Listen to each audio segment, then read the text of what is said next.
Hi, you guys. Welcome back. How do I know what I'm supposed to be eating? How do I know how to put it together? How do I know what to believe on the internet? I'm motivated to make change, but I'm just not quite sure where to start. If you've ever asked yourself any of those questions, and those are pretty common questions, if you have, just know that you're not alone.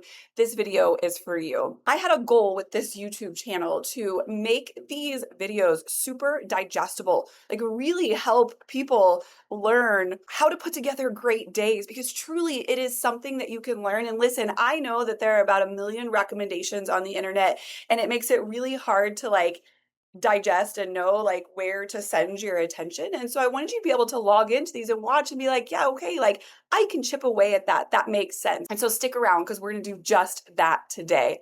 This process with food doesn't have to be overwhelming. There are actually some really simple changes that you can make that are going to help you put together these beautiful days that are going to propel you towards your goals. You just kind of have to know a little bit about the food in order to do that. So what I'm going to do in this video is actually take you through a food log review with real pictures and real food that I did with a client. I actually recorded this exact video for me. It's going to sound a little bit different with me presenting it to you because it's not your food. But the day that she sent me and the foods that she put together were really common foods and a common day that an average person would put together. And so I think it would really relate to you, and you could see these and be like, oh yeah, I understand these foods. And we're going to talk about some great put togethers that she had and some areas of opportunity for her to really kind of just turn a few dials that are going to massively help her work a little bit more quickly towards the weight loss goals that she has. Now, listen, this video does not have a lot of awesome edits and cuts. That's because what's most important to me in this is the information. And so I'm really, truly just going to pull open a Google Doc where she has sent me some pictures. I actually have an app that I have my clients upload their pictures as they're eating throughout the day if they're not quite ready for tracking in a MyFitnessPal or something like that. So I've just transferred her pictures over into a Google Doc so that we could look at them together. So we're going to head in. All right, here we go. So what you see first in here in this first picture is her breakfast. All right. Now, one thing that I'm constantly harping and educating on my clients on is every meal, every single meal that you eat, making sure that you have a solid ass dose of protein, solid. All right. Not 2 eggs, but a big dose of protein, more than you think you need. That's kind of a good rule of thumb. A great carbohydrate source and a good fat, all right? If we're doing that, even without tracking your foods in a food tracker or tracking your macros, you're organically going to be putting together some pretty well-balanced days. So let's look at her breakfast here. She's got some Chobani yogurt, she's got an apple, and it looks like she's got 2 slices of zucchini bread. Not a bad start to the day, and we've got some opportunities here. So the Chobani. The Chobani is a good choice because typically, and it depends on the particular one that you've got. I don't know the word I'm looking for with that. They usually have some pretty good ingredients. They're usually pretty low in sugar, but sugar is something that you would always want to check on that. But that Greek yogurt is a great protein source. Now, I will say a cup like that probably has about 15 on the top end, 20. It's probably 17 grams of protein, which is cool. And it's not enough. All right. And so I'm going to use this as an opportunity to say the average person, female, probably needs about 130 to 150 grams of protein. The average male needs closer to 200. All right. So if you're starting out your day with 15, you think about that. You know, she actually ate breakfast. This is great. A lot of people are just skipping breakfast, but you're super in the hole. And so I would have said to her, hey, I did say to her, let's make sure we do add a couple eggs to that, all right? Because then now we're at 30, 35 grams of protein, or a little bit of meat, another protein source, maybe supplement with a protein shake. This would have been a great way to bring the protein up in this meal, all right? Now she has an apple, which is fantastic because I love those real whole food choices. And she's got this zucchini bread, all right? Now, the opportunities that I would say with this meal are, one, she needs a little bit more protein to kind of round this out a bit. And for her particular goals of weight loss, there's a bit too much carbohydrate in relation to the amount of protein that she has. I will typically tell people more in this weight loss phase that we really just want one of those denser carbohydrate sources. An apple, I would call a denser carbohydrate source, right? Like it packs a little bit of a punch in there, calorically speaking. And so does 2 slices of zucchini bread. So I probably would have said, let's just stick with the apple, or let's maybe do half of an apple and one of the slices of zucchini bread. But if we were to look at this meal as a whole, she would have quite a few calories from the way of carbohydrates compared to what she was getting from protein. And we would want those to actually be about the same. The body needs carbohydrates. This isn't about villainizing carbohydrates, but our body processes those blood sugar levels much better when we're also getting a good dose of protein kind of sandwiched in there with it. She probably had some fat with, the way we bake zucchini bread. My guess is there was some oil or eggs in there. So that probably looked okay. Let's look at her mid-morning snack. Awesome. Approve. Okay. I will often encourage my clients to just grab a piece of fruit, protein shake. That is a great way to put together a snack. Much better, in my opinion, than like a protein bar. Because a lot of times with protein bars, you're really getting most of your calories from fat. They have to add it in there to make it taste good. Usually there's some added sugars and just some other like junk in there. But if we can get a high quality protein shake and a piece of fruit, we're looking pretty good. And she could probably add in like a little handful of nuts or something in there just to kind of round that out. But I would say that's a great mid-morning snack. All right, let's look at lunch here. I had to text her to like make sure I knew for sure what was in this sandwich, but she's got a BLT here, she's got some cucumbers, and she's got some beets, okay? Now, same sort of thing as what we did with breakfast, where we have this situation where we just don't have enough protein in here in relation to the amount of carbohydrates that are here and related to the amount that she needs the whole day. Bacon, while we will often think of it as a protein because it's meat, it's a fat source. It really hardly has any protein in it, calorically speaking, compared to the amount of fat that it has. So if you're taking notes, which you probably aren't because you're not nerding out on this like I am, bacon is a fat, all right? Just put it in the fat column. When I add bacon to my meals, which I do because it's delicious and it's a real whole food, comes from an animal, I always just consider it a fat for that meal, all right? So she needs to add some protein to this. I would say, hey, could we get some turkey on there? Could we add some cottage cheese? Maybe a side of Greek yogurt? Those would have been great ways to elevate the amount of protein that she had in relation to the amount of carbs, okay?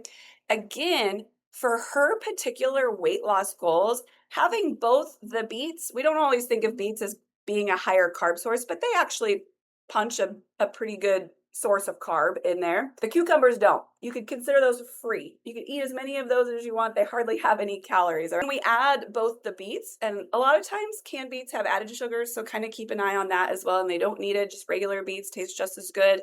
Plus the 2 slices of bread.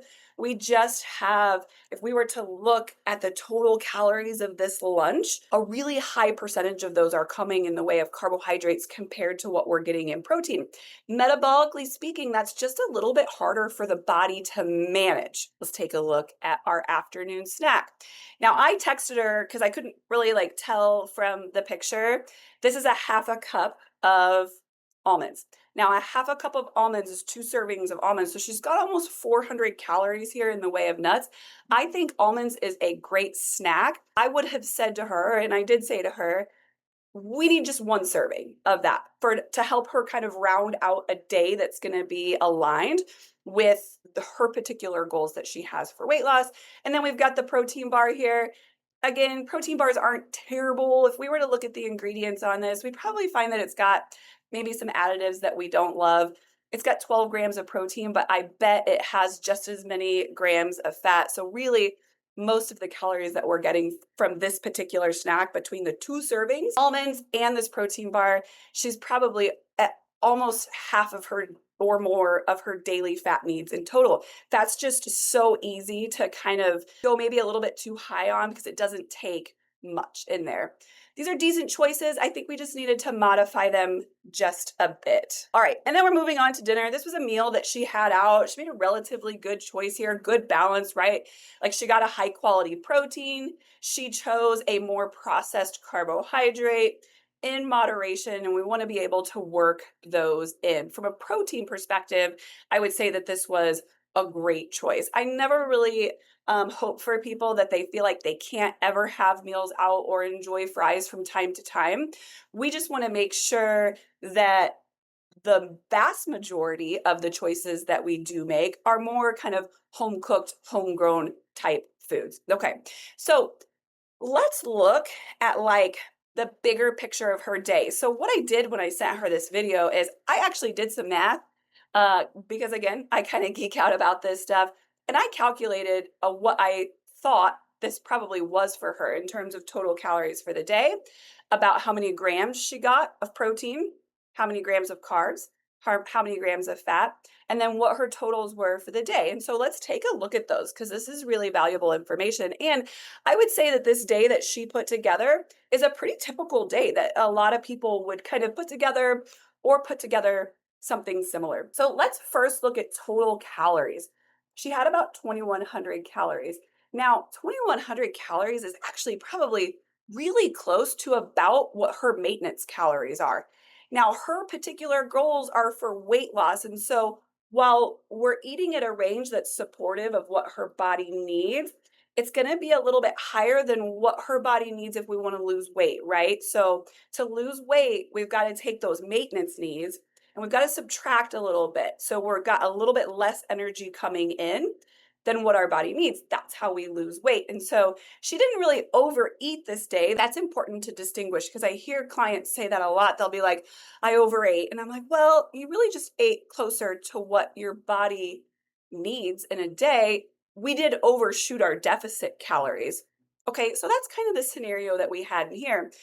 So when we think, for example, of her afternoon snack of 2 servings of almonds, right? And that extra serving of carbohydrates that we had for breakfast, if we were to take those out, we probably would have been very close to right at her deficit. She just kind of had some minor choices here and there that kind of set her over. And that's usually what happens for most people. It can feel a lot like we're doing all of the things right, but a few choices kind of embedded throughout the day can kind of just tip us over a little bit closer to maintenance, which can be really frustrating if we're doing all this work and we're not really losing weight. And a lot of times that can be the case. All right. So, problem, I would really call this a problem.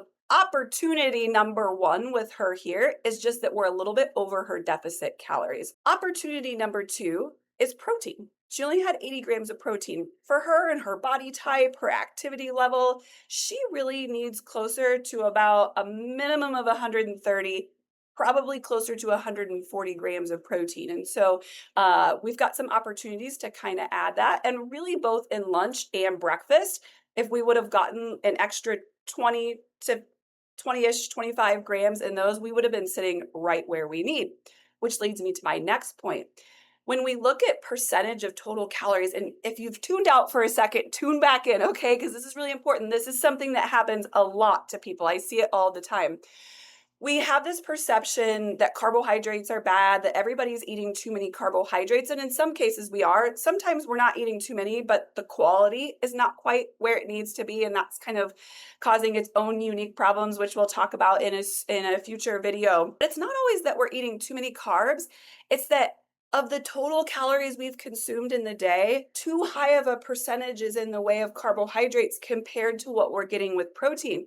That is a metabolic scenario that's a little bit harder for our body to manage. Okay, again, think our body processes those carbohydrates, which we do need for energy, in a much more efficient way when it's coupled with the right amount of protein. That way, not all of the calories that we're consuming throughout the day are coming in the way of carbs. And so, in this particular scenario, she really, that doesn't paint the perfect picture of her day, but like if you look at this day kind of expanded out, only 15% of her total calories came in the way of protein out of a 2,100 calorie day. And so from a balance perspective, we've got some opportunities that are really going to help expedite this goal of weight loss that she has. Overall, a pretty damn good day, but we've got some like low hanging fruit, so to speak, that we can work with to really help move her along. So that's going to wrap up today. Thank you for being here. If you find this stuff useful, like, subscribe, follow along. It is my intent to continue to provide videos like this. You guys, this is real-time coaching that I'm doing with paying clients. All right. So you can learn a lot in these. Follow along. I also love to hear from people. If you comment on here, a question, a win, a struggle, an experience, any of that, I'll reply. I read these. I really do love hearing from people. If you can't tell, I get a little excited about this stuff. This is what I do for a living.